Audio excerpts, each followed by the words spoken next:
on? Yeah, we're live. You're on the internet. You're live on the internet. Wow. Don't swear. So this is our third episode of Co-Videos. It's all very contrived. The people in the office said that rather than doing my kind of lockdown Zoom conversations with friends and interesting people, like kind of on my own in the house, that we could broadcast it. So that's what we're doing. So if anybody does tune in, that's basically why we're doing this. But today, I'm absolutely delighted to welcome two amazing people that I classify as friends as well as professional acquaintances. I've known them both for a while now, and I'm hugely fond of both of them and in huge admiration as well. So I've got Silja Litvin. Silja is a remarkable lady in the world of mental health, former model. She gave up the lavish career to become a psychologist. She's got a passion for helping those who suffer from mental health issues. This passion has now prompted her to create and become CEO of PsyCaps, the digital mental health business, and developer of eQuoo, the emotional fitness game. And we're going to find out a bit more about that. I know quite a lot about it, but there might be people that don't. And it's brilliant. And I've been enjoying watching the journey, and it's been quite a journey as well. We'll touch on that. Then we got Rob Stephenson, who is not a former model.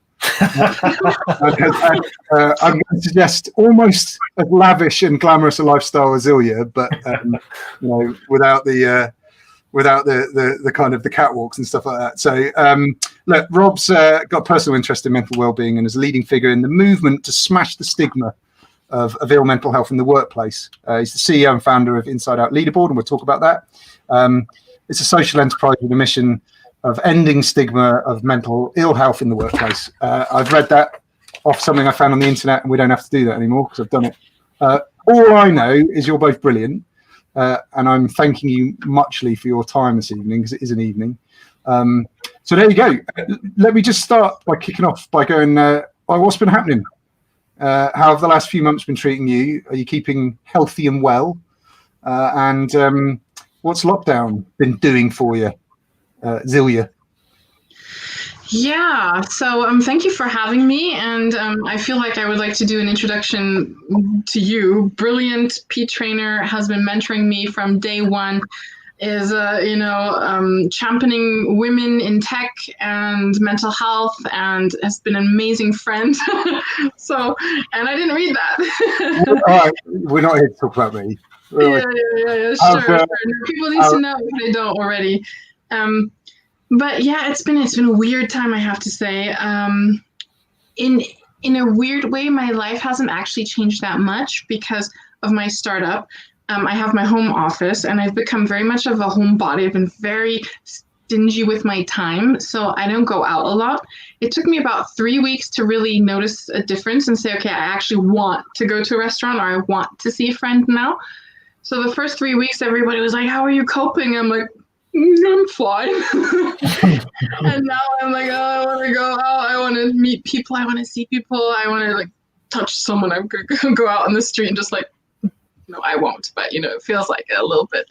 Don't go out and start just grabbing and hugging random strangers. That's how it's spread. If you see me in the news, it's that. And we're going to find out. I'm going to get you to explain a little bit about the business in a minute. But Rob, how are you getting on, pal? Have you been all right? You know what? I kind of it's been interesting, right? So a lot of what I do is kind of keynote speaking, going into organisations and being a physical presence there, of sharing a story and smashing the stigma. So I had to flip very quickly into the remote world. So I've become this kind of remote events person, where I'm still delivering kind of webinars and talks, but doing so with remote tech. But, I've also picked up the virus myself somehow. So the last 4 weeks, I've been kind of coping with dealing with the virus, trying to keep, rest up, trying to keep my business going. And, we've got, my wife's got it too, and we've got 2 young kids. So it's a challenge, man. It's a challenge. But I think throughout it all, I've been trying to keep the voice of optimism going and putting that out there a lot on LinkedIn and my social channels. How do you catch something when you're in lockdown? I don't understand. Yeah, nor do I, because we've observed all of the the rules we're supposed to observe. My little boy, Noah, who's 5, had high temperature and a cough a week before lockdown, so we reckon he had it, but it didn't trouble him that much. Then my wife had it. We were unsure whether it was it or not, and she actually used your fine service at Vala to have a chat with one of the doctors. Yeah. And then 2 weeks later, I had it, and you're like, have I got it? Don't I've got it? Can't get tested. But, definitely the shortness of breath, the shivering fever, that kind of stuff. And so, but the interesting thing with it is that you think you're through it, and then it comes back. And then the third time now, I thought, I've cracked this. And, being sensible, but it still comes back. And this week, feeling a bit low energy and slight breathing difficulties. I mean, that's exactly. So our doctors are dealing with a huge amount of kind of sort of 10-day repetitiveness. So people that come, get some advice, do all the right things, thankfully have it mildly enough that they don't have to go to hospital, and then 10 days later they're back and going, it's not fixed. Like, what's going on? And it's a blighter, this one. Not to be trifled with, not to be underestimated. I don't think. Absolutely. Well, I'm glad to see you on my monitor. And in relative well health. So good. I'm not sure about the new haircut, Opa. No, I was just thinking the same thing. Like, who did your hair? That's amazing. So as we started lockdown, I realised that the kind of the hair was going to be a problem for many people. So I put a marker out and I said, look, if I can raise £1,000 for the NHS, I'm going to cut my hair into a mohawk on the 1st of May. And then by the time the 1st of May came round, I'd raised £20. But I realised that those 2 individuals that put a tenner in each, I kind of owed them a haircut. So I thought, right, I'm going to do it anyway. Of course, I filmed it and sped it all up. So my wife and children cut my hair, and it's all out there on LinkedIn. But you know what? I think this may survive lockdown. I think I may just roll with this style for a while afterwards. It's pretty good. I think it's all right. It's not Captain Tom Moore levels of fundraising, but it's put a smile on my face. We're contributing, right? We're contributing, and we're contributing with smiles as well as we're up to about £70 now, so I'm doing good. All right, I'll chuck another 30 on top of 30. Awesome, man. Done. Yeah, me too. What about you, Silja? Any funny or amusing things been happening in lockdown? Well, I think 2 things. So for today, I kind of prepared or pre-signed one of the biggest contracts of my career. And it was on a call early in the morning, and I was in my polka dot pajamas. I think that was pretty cool. I was sitting there in my pajamas, and I'm doing business, and will hopefully be a big step for eQuoo. And the second thing, I think anyone with animals probably has experienced something like that. My cat, it was in a video chat, and my cat just walked on the screen and towards me with butt towards the camera. Just little anus in the camera for That's amazing. That's amazing.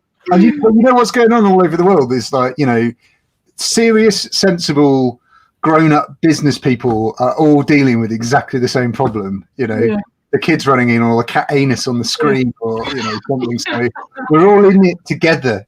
Strange things are happening in lockdown.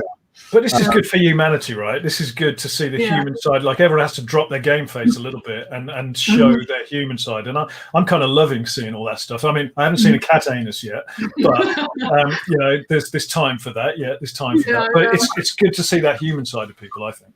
I agree. Just so Silja, I just want to capture a moment that you just mentioned, because this is important, and I have seen this journey, almost from the beginning. I think. Yeah, pretty much.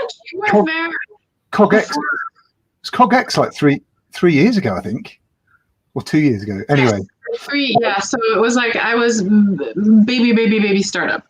Yeah, and so it's amazing. So just tell everybody about you, because some people, I'm sure people know about it, but just in case they don't, where it's come from, where it's going, what inspired you to do it, and your background a little bit, and kind of what's going on next, because I think it's really interesting. Yeah. I'm also interested that, because of Rob's story, which we'll talk about next, this amazing way that people like you are both coming at this problem from completely different angles, which I just find, I think is glorious. But give us the background on eQuoo.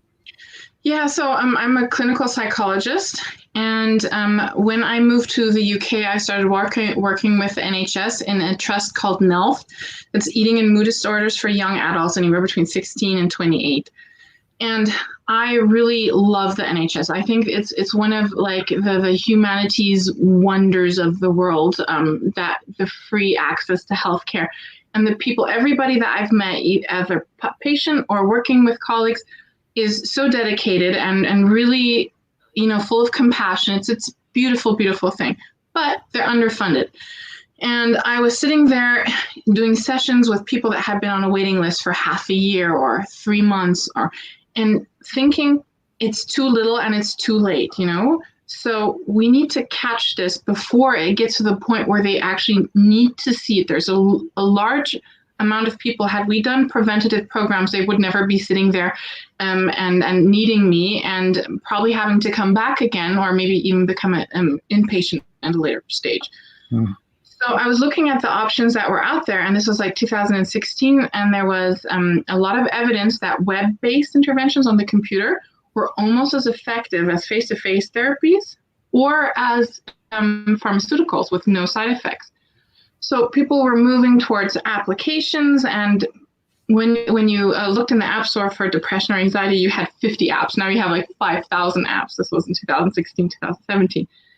So I developed an application. We did a clinical trial. We could prove that using it significantly lowered depression and anxiety levels with no side effects. And I'm like, yay, I'm going to save the world. Nobody's going to have depression anymore or anxiety. Well, the world did not want to be saved that way. So one of the problems of mobile mental health is really the drop-off rates. People, every second you are competing with everything in everybody's life, plus how many apps, like 2 million apps or something like that have millions of backing that are really tailor-made to get your attention. So if you have like this little mental health app that is trying to help you, it has to have something to motivate you. And one of the main factors of motivation is actually going to see your therapist, because you're the interhuman connection. So my team and I, and at this point I had already started the startup, we're thinking it's too good an opportunity to just let go, but how do we get people, how can we trick people into doing what's good for them, right? And we're already dealing with a population that might be too depressed to get up and take a shower. So how are you going to get someone to get up and do their homework on their CBT exercises or something like that if you don't have someone helping them to get there? My target audience is anywhere between like 16 and 35. They're young adults, they're digital natives, and 70% of them are casual gamers. And there's a lot of research that shows that gaming casually, which is, I think, less than 2 hours a day or less than an hour a day, is actually good for your mental health. It's good for your cognition, and it's good for, goal setting and a bunch of other things. So we thought, what happens if we take therapy and we wrap it into a game, kind of like one of those vitamins for kids that like taste like gummy bears? Yeah. Fun. And that's pretty much the foundation of eQuoo. We teach the psychological skills that everybody needs to be able to deal with emotional and mental stressors that life just keeps on throwing at us. And in the game, you have to use those skills to be able to go through interactive adventure stories. So you're practicing your skills in a safe environment, because if you lose, nobody's going to laugh at you. At the same time, it's still stimulating. And then the effect kind of stays with you. So we did a big clinical trial and can prove that it builds resilience, interpersonal relationship skills, personal growth, and lowers anxiety. So it has an effect. And the whole idea is kind of making mental health fun and taking the product that we have right now, which is a 5-week course, and making it a proper whole year adventure with a new story and new skills coming up every week, and that can really make that difference. We're looking to make an effect size that will top any pharmaceutical, and we're not trying to take away from psychologists or therapists. It's a beautiful thing you could do alongside, but if people can't afford one, they're on a wait list, they live rurally, anything like that, they could use that as well instead. That's amazing. And it's live already, isn't it? Like, I've used like quite a lot. It's good fun. But so you're now moving into kind of, the next stage of that adventure. Yes, exactly. So we're the only game on the NHS App Library. We're accredited, we're evidence-based. We have crossed the 60,000 downloads threshold right now. Nice. And we're really, now the game is getting an update, so we're modernizing it. We have a Marvel writer, like he wrote Marvel movies. He's writing on our team. We have amazing graphic designers. So the new version, I'm really excited about it. Is going to be a lot nicer too. That's brilliant. Well, like I said, I've known you for a long time, and it's going to sound a bit cheesy, but I'm really proud of you actually, because I remember a couple of years ago thinking this is going to go one or two directions, as all startups do, and still be here and moving into the next phase of kind of scaling it up. I just think it's an astonishing achievement and a massive testament to your character as well. Because I think a lot of people would have binned it a long time ago, because it's not easy doing startup. It really isn't. No. Just Rob, again, your story is so different than Silja's in terms of how you got to this conversation we're having right now. Just again, because some people may or may not have heard this story, and it will kind of segue really nicely into what Silja's just said. How did you end up starting the adventure that you've been on? Where did it all begin? Yeah, it's a good question. Before I do that, Silja, I love eQuoo, and I've had a good go with it, and I think I'm also really excited to see the development and where it goes next. And kind of the Marvel writer, I'm loving the sound of that. So I want to be a tester of that. So Pete, as you know, I experience a mental illness. I experience bipolar disorder. And I'm 48 now. I know you can't tell that with my kind of model looks and my hairstyle, but I'm 48. And I was diagnosed when I was 30. And I can see the signs of my condition going back through my 20s and my teens, but I just thought I was different, which I was. I thought I was antisocial, which at times I was. I thought I was the life and soul of the party at times, which I was. But it was only as I got to 30 and I spent increasing amount of times out of the workplace, I realized I needed help. And was diagnosed with depression, which later became a bipolar 2 diagnosis. When I was 31, I tried to end my life when I felt it was all futile. And that was the real low point that I got to. But then with the love of close friends and family, I learned to manage my condition. I learned that, therapy helps and medication helps, but I learned that sleep is important. I learned that exercise is important. I learned that socially connecting with people is really important. And over the next 15 years, I learned to manage that condition. But I did so very much with just those close friends and family knowing about it. And that was because of stigma. It was because of a fear of how I'd be perceived by clients, by friends, by people that knew me. And my light bulb moment came in 2017. And something amazing happened in the UK in 2017 was that Prince Harry put his name to the interview with Bryony Gordon and really put mental health on the agenda in the UK. And people like Serene Cheshire, who I know pretty well now, kind of was working on the Heads Together campaign and really ignited that flame into the workforce and into the employer base. And I started to hear people just talking about their mental illnesses and being open about it. And I thought, why am I hiding this? Why am I putting the word physio in my diary every time I go and see my therapist? And, in my talks, I make the joke, my team must have thought I've got the worst physiotherapist in the world that cannot fix my back injury, right? And I was inspired. I was inspired by Jeff McDonald, who is a seasoned campaigner around ending stigma. And I was inspired by everyone else to think, I'm going to share my story, which I did. And it was a pretty awkward Facebook post, if I remember rightly. And the reaction to that post was overwhelming, though, in a positive way. So you literally came out on Facebook, right? Yeah, I put it out there, and I don't drink anymore, but I put it out there. I went to this cycling show thing and got drunk, and then in the next day I looked at the response.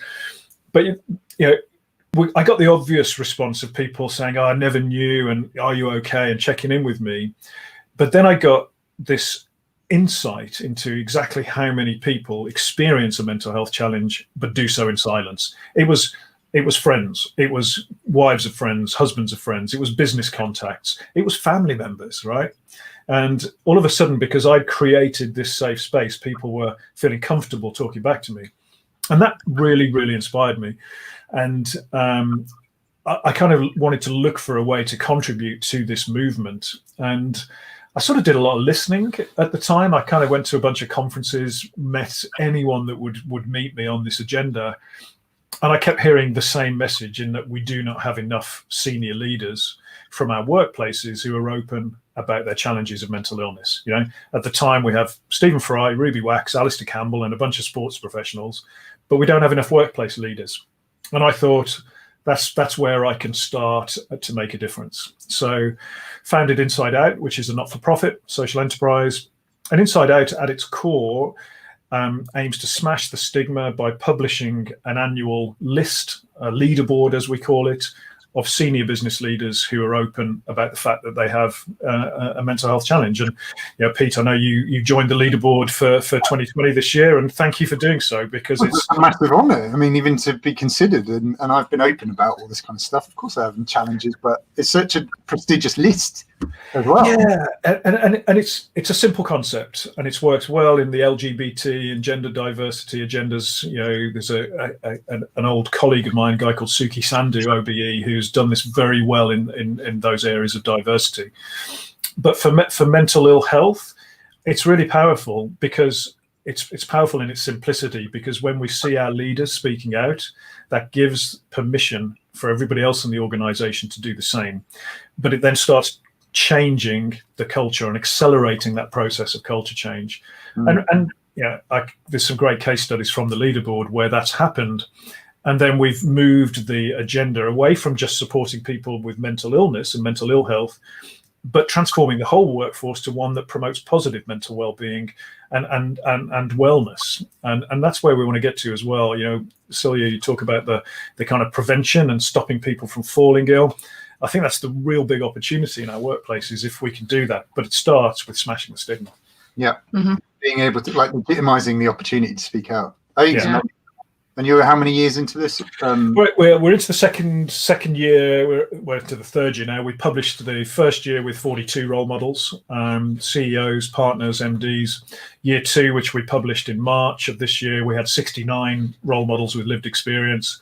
And then I'm looking to do the same in the US, Australia, Asia, India over time. Now, that'll get delayed a little bit with the current crisis, but I think it's important we take that message globally and start that momentum going. Yeah. That's it. Okay, look, so that's actually an interesting segue into the first question I wanted to ask both of you is, we are here because of lockdown, and I don't want to dwell on the COVID for the entire conversation, but it is bringing out some really interesting stories and the way people are dealing with it and stuff like that. So, but just in terms of the impact on people's mental health, how do you think this has all been handled? Good, bad, or otherwise. And when I mean handle, I mean how have our sort of government and NHS and stuff like that, they're dealing with the physical stuff, because that's the bit that's the nasty numbers. But how do you think how do you think the whole thing's been handled from a mental health point of view? Silja, I'd be fascinated to hear your perspective as a trained and qualified psychologist. Yeah, I have to be a little bit dark there and say I don't see it being handled. I think 2 weeks ago, I saw the first NHS first responder free mental health access portal. 6 weeks in or something like that. The NHS, the IAPT services, they're quite drowning in people that are trying to reach out and trying to find help. And they were already at capacity often beforehand. There is no official program in place. I think that in a way, the private sector is kind of taking up a lot of that slack. I don't know what you would call it, or the need. Mm-hmm.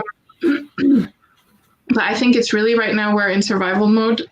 Just make sure that the hospitals don't overcrowd, that we flatten the curve, that we kind of make sure that the economy doesn't collapse too much, and the mental health wave is going to come afterwards. And then hopefully people who are in the right positions are working on a program for that, right now. Yeah, definitely. I mean, obviously working in the job that I'm doing right now, I've seen quite a lot of data, and we're seeing a lot of stuff, but we're not here to talk about that. Rob, I'd also like your perspective, just as a man that, who is out and out bipolar, has mental health complications, has spoken quite openly about it, but is also, seeing a profession being squashed because you're in lockdown. Like, how do you think it's been handled, and how's it kind of affected you?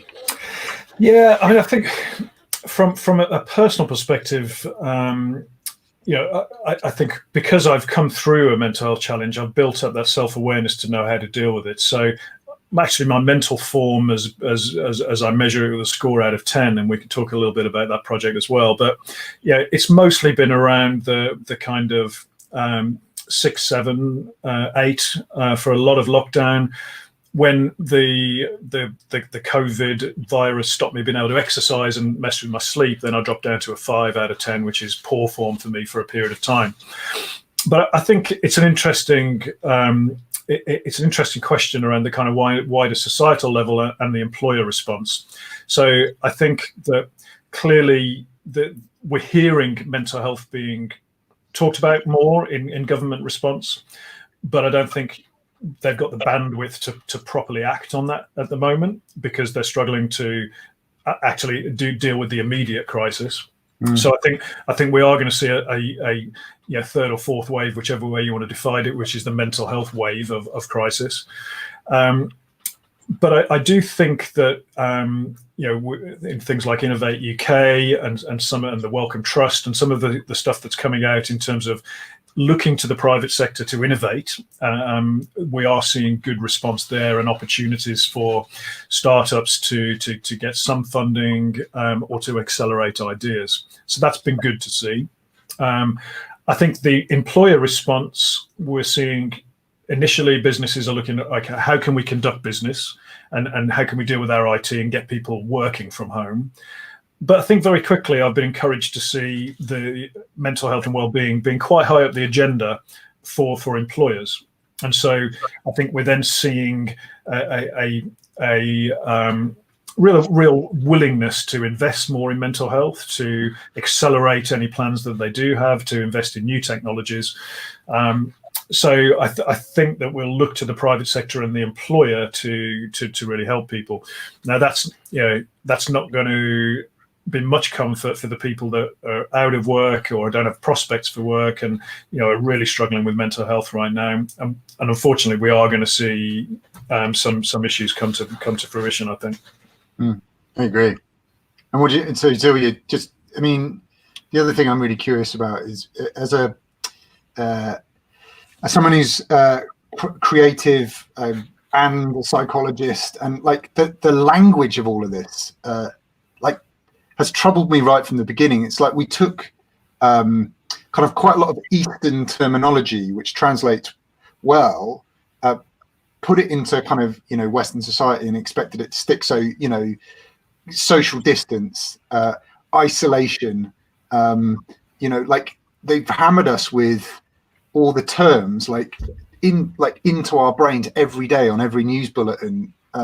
It just feels sort of very negative. Like that's got to be having a detrimental effect on people's kind of mental well-being, I'm imagining, but you would know better than me. I think there are kind of like two very strong trends that we see at the moment. And one of them is very positive, which, like Rob just said, it's mental well-being prevention and understanding that you have to invest in the well-being of your employees or your students or, whatever.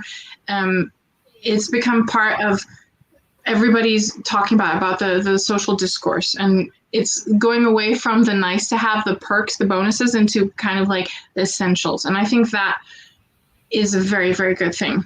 But also, you can just see this trend of the media that is really using the brain's affinity towards negative news and squeezing the life out of it. And people who aren't aware that there is like media hygiene, that you have to stop yourself from consuming all the time, are very, very vulnerable. And you don't see any good news because it doesn't sell as well. That's just the way the brain works, right? So you're being this avalanche of bad news that may or may not actually affect your life in the long term, but is feeling like you're being bombarded with the most dramatic danger signals every day, all day, no matter where you go. And that's going to have a huge effect on people as well. So I tell my friends and family, like, limit your media, choose one or two outlets that you trust, question the headlines. Like it says, it says something, there's information there, but there's also fear mongering because it hooks your attention and how you respond to that. So you really have to curate your media input. Yeah. I agree with that. And Pete, the language, so social distancing is a terrible expression. We should be talking about physical distancing. Physical distancing. And social connectedness, because actually we need to work, because of physical distancing, we need to work really hard to foster those connections, because we'll be missing them. And isolation, I was lobbying for the word cocooning, which I think is lovely. You cocoon yourself with your family, but now we're talking about isolating and socially isolating, and of course that is going to drive a wedge between us and our connectivity to the people that are supporting us mentally. And I agree with you, Pete. I think the language that has been adopted by government and picked up by media, and I agree with you, Silja, about the reporting, it's not been good. We could have softened that, and we could have made it feel, let's work on connection, but let's remain physically distant to protect lives and save the NHS, all of that. Yeah. I mean, beyond all the physiological issues that we're going to start discovering like next because of coronavirus and our doctors are dealing with some of those things right now. Like you said, Rob, you can't shift it. Like it keeps coming back every 10 days. Like I am genuinely concerned about the kind of, the effects 6 or 7 months down the line of all the negativity that people have just been like building up and just kind of absorbing, and it's all going to explode. I think there's a terrifying dynamic. So, I mean, it's we shouldn't. I mean, let's not dwell on it like too much longer. But I think everybody that I've spoke to, and it's good to get your perspective as well, is genuinely concerned about sort of the overarching well-being. But actually, there's been so much positivity as well, and I guess sort of one of the things maybe I'm kind of excited about is maybe now is the time the public kind of have started to rise up and say, okay, we've got to take care of our physical health better. We've got to take care of our mental health better. We're going outside every Thursday night and cheering the heroes that keep us safe. And maybe this is the moment that actually they start turning on their employees and saying, or employers and saying, we want, change, turning on the media and saying, we're not going to read you anymore because it's all so dour and negative and things like that. So I think some of the damage has been done, but I feel it might be the sea change that actually a lot of people have been hoping for. So, fingers crossed. I think we have an opportunity, right? I think we have an opportunity because actually many more people will be experiencing a mental health challenge than ever before. And people that have generally had moderate mental health might be experiencing anxiety, might be experiencing elements of depression. And then there's the trauma of what people are facing that'll come out later. So for me, I think that's an opportunity because people will need to face up to this to recover from it.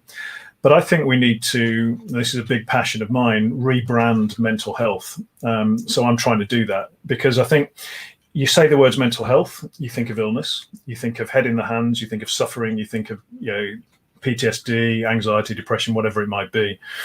So I've been starting using the word form. What's your form? What's your score out of 10? To find a way that people can connect in a really non-threatening way and answer the question, how are you today? Because I think if you start talking about mental health, a lot of people will say, because of the stigma, that doesn't affect me, I'm okay. It's those poor people who've got depression or anxiety. So I think we've got an opportunity, but I think in language and how we realize that opportunity, it's important to be able to connect with people on it. Yeah, and actually that's really interesting because you get like Silja, you're doing it via gaming, which kind of back to that. I mean, again, that's genius because you're taking something that people don't talk about and you're putting it in a media platform that people are quite comfortable, consuming. So it's brilliant. It is brilliant. And Rob, you must have. I mean, the leaderboard's going to have made a difference in changing that language internally inside the workforce. What do you need to do next? Like, what's the thing that you need businesses to start doing, like other than the stuff that they're already doing, so that it's like, wholesale behavioural systemic change and not just a couple of leaders?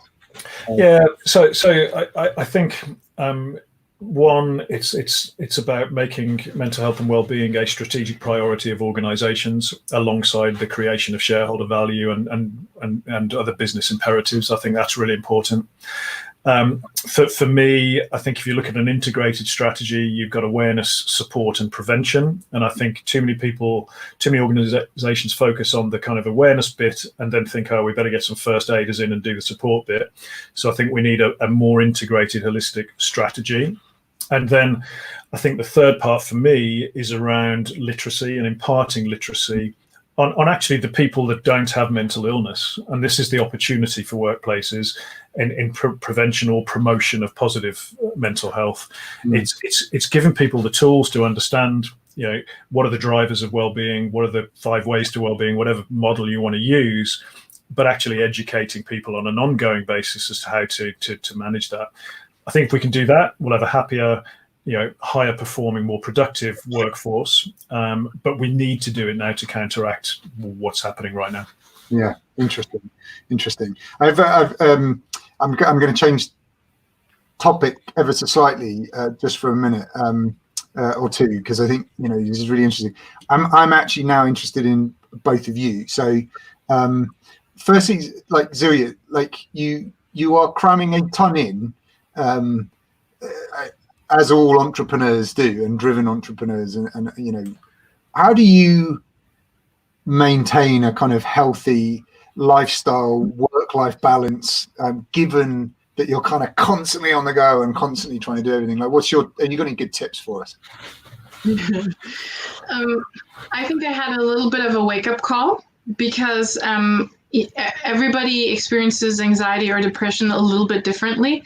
And when I get anxious, my body tightens up and I forget to breathe, or my diaphragm is so cramped with my muscles that I can't breathe properly. So I'm always having the feeling that I don't have enough air, I can't breathe, like on the verge of always being slightly suffocating.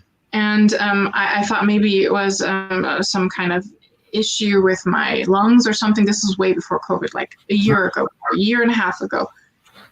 And then I realized it's stress and it's anxiety, and I need to practice what I preach, and I need to take care of myself. And I have to kind of like, I started doing a journal of when the breathing got worse, going back into my body, and then also slowing down.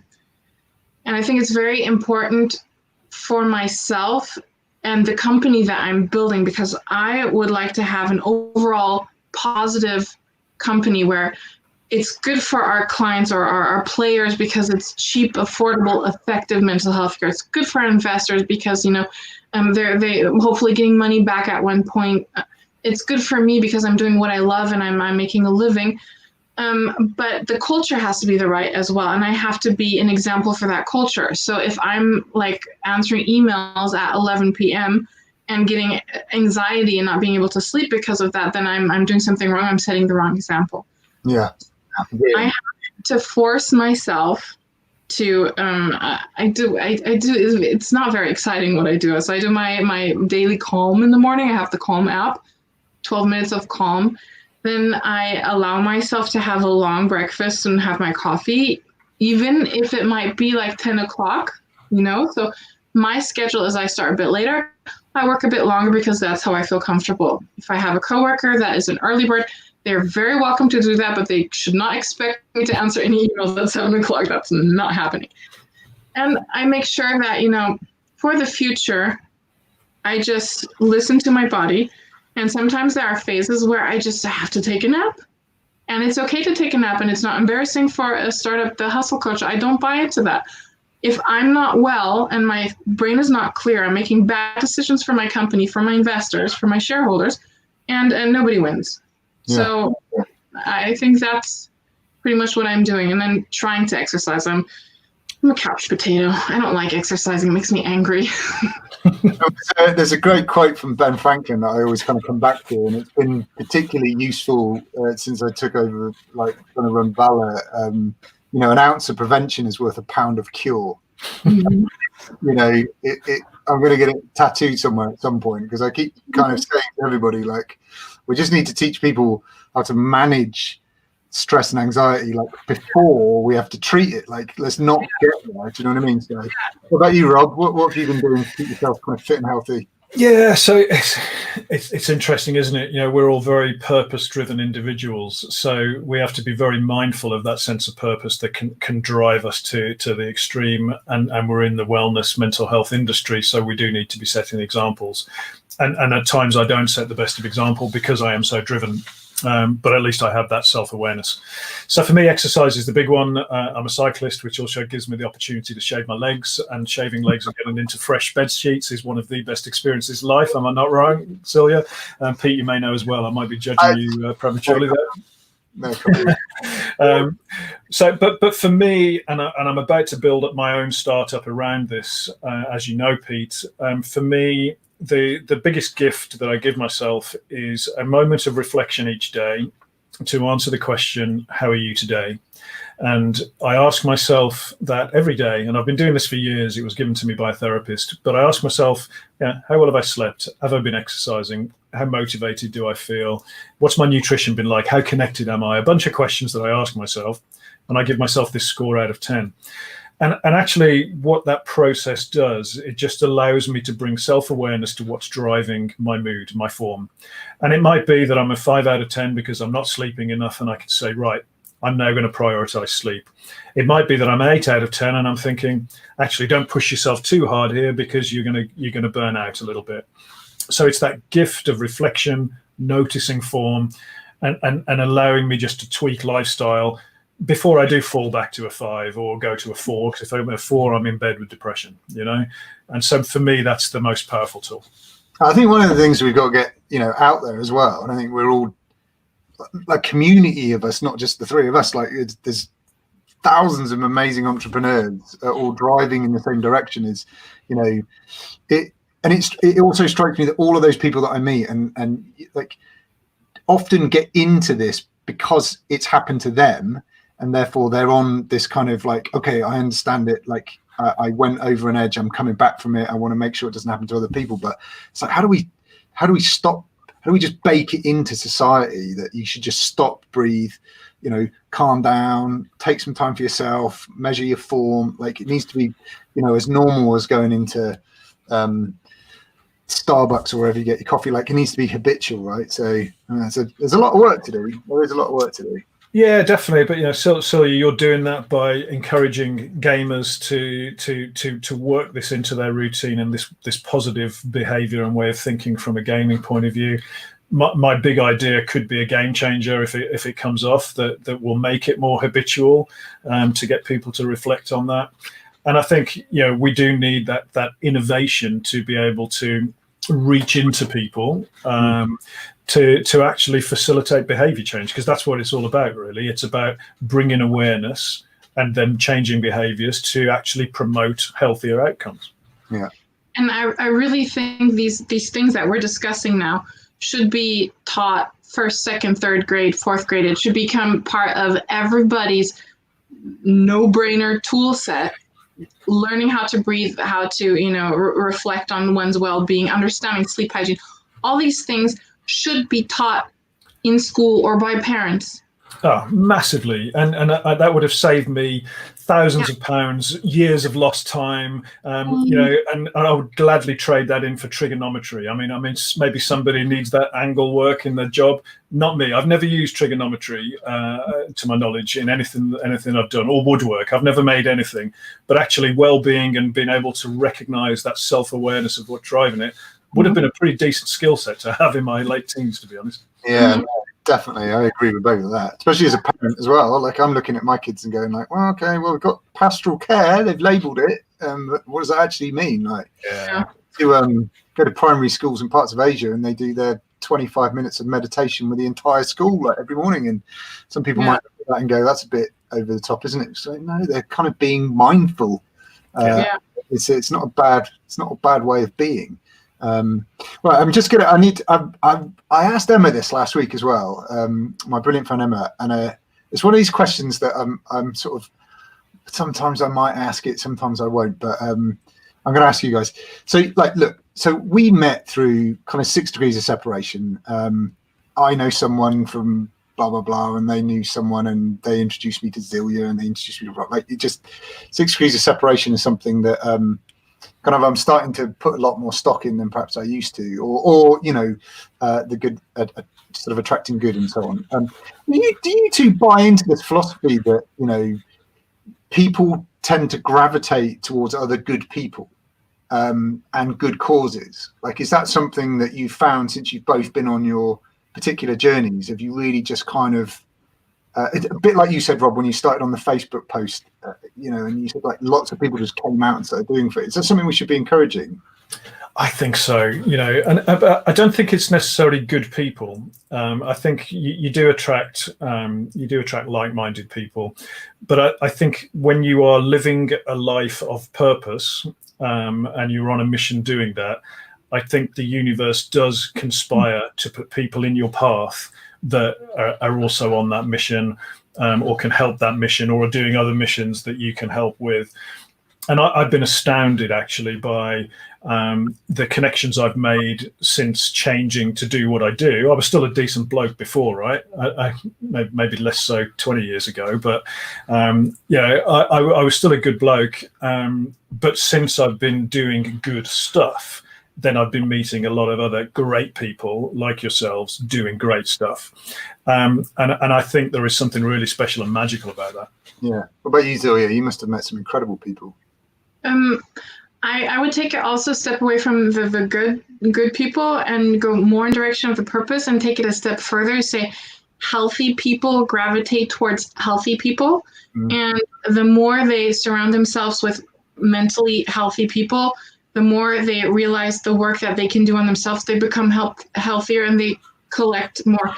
Because one of the things that happens is that when we are raised in challenging emotionally psychological situations, we get used to drama and anger and fear, and it resonates with us in communication with other people that are also exhibiting drama and fear and anger. And the more opportunity you have to work on yourself, the less appealing it gets to you. And with relationships, a big thing. Like, the older you get, and if you've gone through therapy, the less dramatic your relationships get. Just because you're not attracted, it doesn't. Fear of losing someone doesn't translate into being in love anymore, and things like that. And I think that that's happening in the health community. That you gravitate towards the people that are healthier, and that helps you grow into the person more that you can be.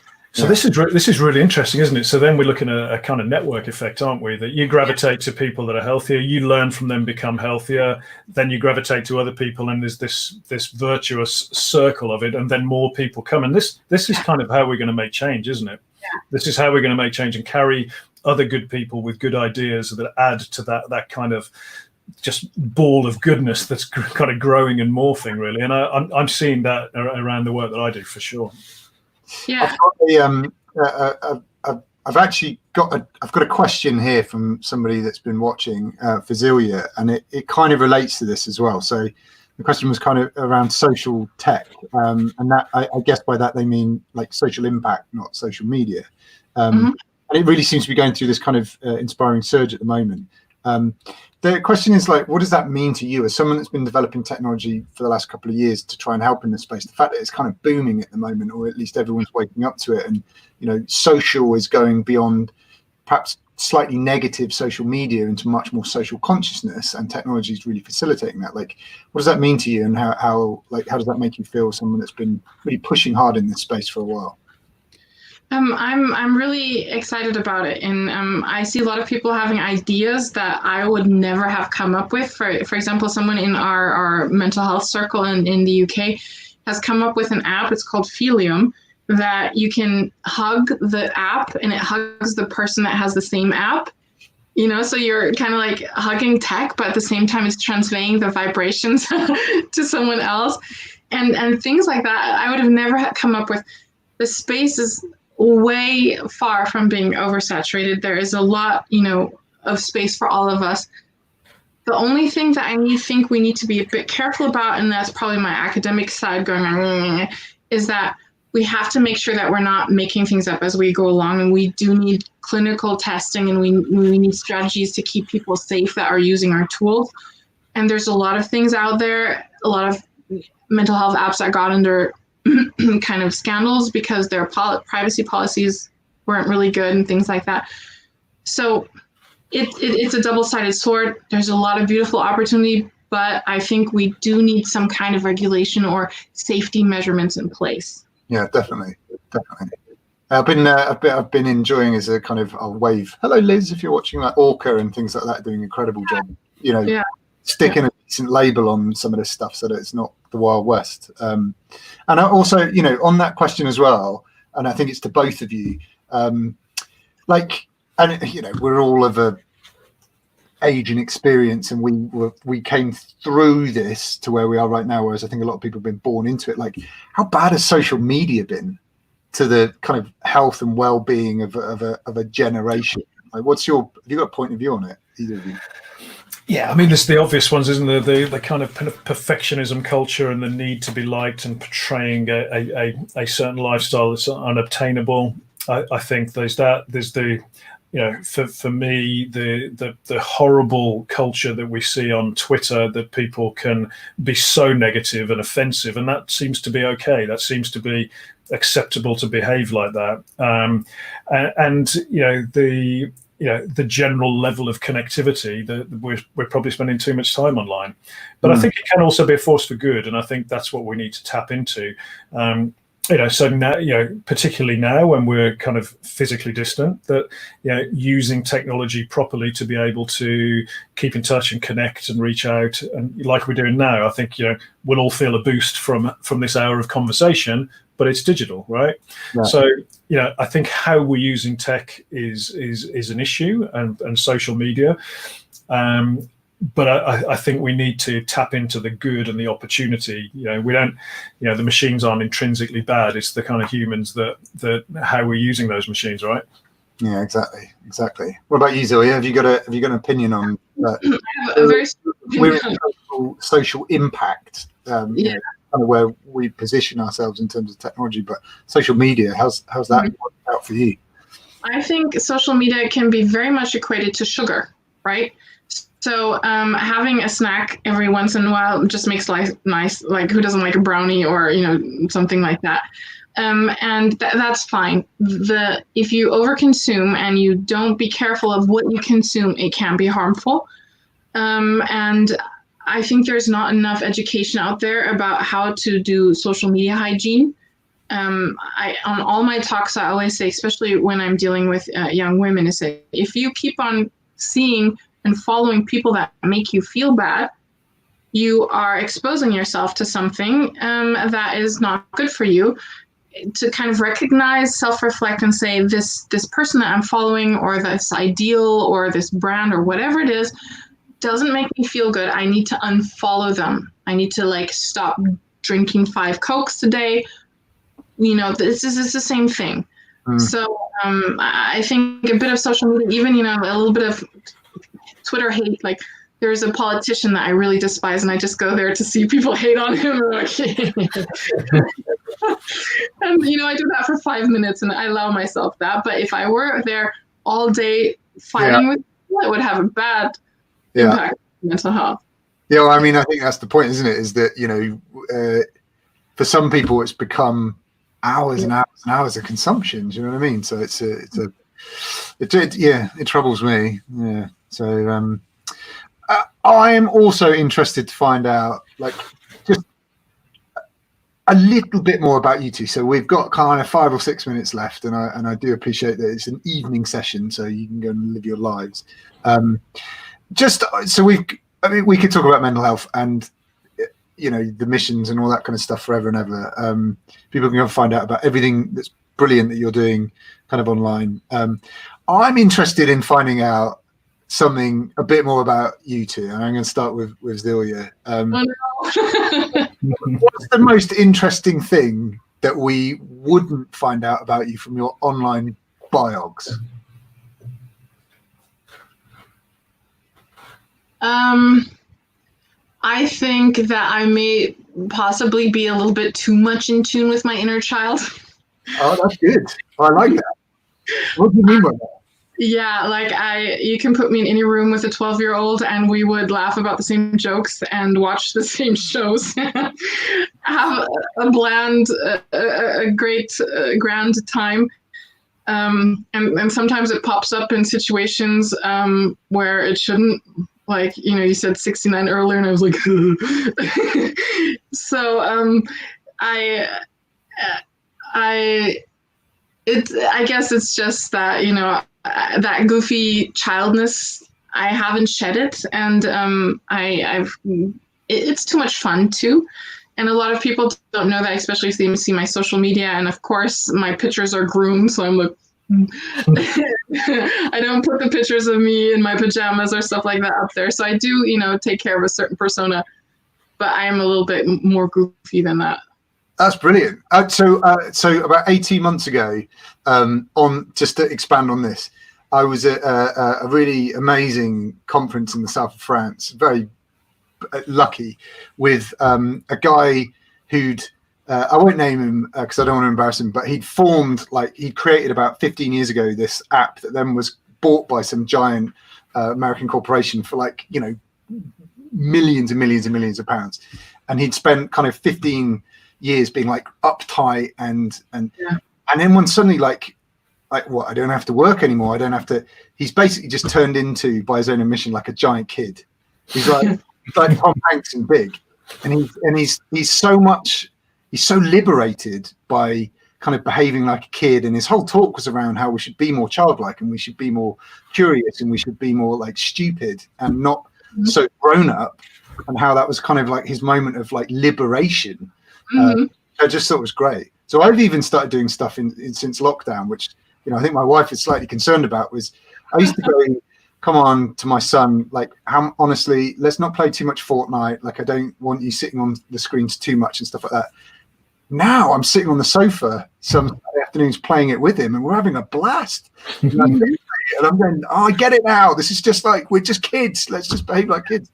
So it's kind of fun. What about you, Rob? What wouldn't as you can see from my haircut, I'm not too averse to having a bit of a laugh at myself. And it's funny, actually, before I came on air with you, I was editing a video from an event I did last week, and a client asked me to do an event with parents and their children, and I'm like, wow, okay, a mental health event for parents and children. So I called in an expert who wrote a book called Ollie and His Superpowers, but I thought can't leave it all to her. I've got to kind of get involved. So I put a cape on, one of my daughter's Wonder Woman capes, underneath my jumper. And I was like on camera telling these kids, look, I've got a superpower. Do you want to know what it is? And they're like, no, on the chat, you haven't got a superpower. I'm like, what do all superheroes wear? Capes. So I pulled this cape out, and I'd got them then, and I could talk about my mental health being my superpower and all of that. So I love a bit of goofiness as well. But I'd like to see some of yours, Silja, and your social feeds as well. For me, and I've got a good example of this from the weekend. I was feeling a bit kind of overwhelmed with everything I'd got to do. We'd had dinner, and I just sort of slunk away. And I've got my record deck set up, my DJ station, just outside my office now. It's like I walk out of my office and I'm in the DJ booth. And I started mixing a few tunes, and this smile just started appearing on my face. Because for me, it's just the most mindful activity. I love music. I love playing music, but you're mixing the tunes, and you're just focused on that creation of DJing, and you just don't think about anything else. So DJing is my kind of guilty pleasure, really. It's brilliant. I mean, that distraction, like good, healthy distractions, are something that I think everybody should have. What kind of music? Which direction? So it's kind of dance music, house music, like tech house, funky house. I kind of like to play stuff that you might recognize the vocal, but you've never heard it in that kind of version before. And good dance music, basically. So club music. So if we ever have like an opening party, can I have your word that you'll come and be DJ? I am there. I am absolutely there. It's on record now as well. It's right there. In the public domain. I would love to. Right, I've got one other question for you both, and then it's time for us to go and do whatever it is that we do to chill out in our evenings. And then I'll embarrass you both after you've answered my question. Okay, starting with Rob and then finishing with Silja, like what's next for you? What's happening next? What's the next 6 months look like? So the next big thing for me is Monday, where I'm hosting something called G24, which is, and this is typically me, right? I come up with an idea and then I make it huger than I could possibly ever think of and then have to implement it. But G24 is the world's first global 24-hour mental health summit. 3 events across 3 main time zones, 60 speakers, 15 CEOs. So I've got to pull all that off. So that's Monday. And that's in multiple countries, like running on from each other. Yeah, so we do kind of 9 to 5 Sydney time zone, 9 to 5 London time zone, 9 to 5 San Francisco time zone, speakers in each territory, all on the mental health agenda, workplace focused, tips for getting through mental health. And so check it out, called G24. Like Phil Collins. You know, didn't he do Live Aid in like 3 different countries or something? Phil Collins. Yeah. So yeah, that's one small thing I've got to get through. The big one for me, it's kind of my tech startup, which is Form, which is evolving my scoring system into a mobile application. It's in development right now. I've accelerated that as a result of the corona crisis to really help people connect on that kind of number and that rebrand of mental health. So kind of watch this space. We've got some exciting stuff that's going to get released. Amazing. I can't wait for that. And I can't wait to, continue to sort of work with you, find out what's going on, like observe what's going on. But also I think, just make sure that as many other people know about you and what's going on as well. Because I think it's really Thank you, my friend. What's going on? Give me a rundown of the business. Is finishing the development of the next version, the next update. Making sure that there's no bugs, that everything works out fine, that the game does what it does. And then the exciting part is that we will be able to do micro clinical trials within the game with live data, so that we, for the first time, will understand not just what the therapy in general does, we'll be able to know which feature does what, and if we tweak it, we can make it more effective. And that is really exciting. So I'm really looking forward to that.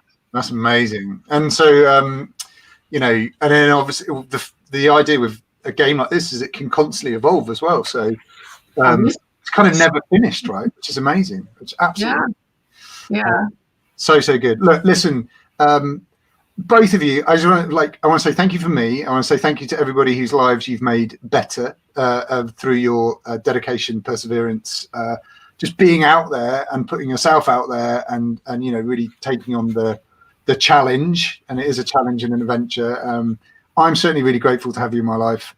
And I'm really excited about the next couple of years. We'll come back and have a chat in a couple of years, and it may be the next version of what's going on right now. It might be something completely different. But what I know for certain is whatever you two end up doing or continue to do, it will save a lot of lives, change a lot of lives, and be truly inspirational. So thank you very much. And I'm gonna hit the stop button now. I've done my Kevin McLeod final.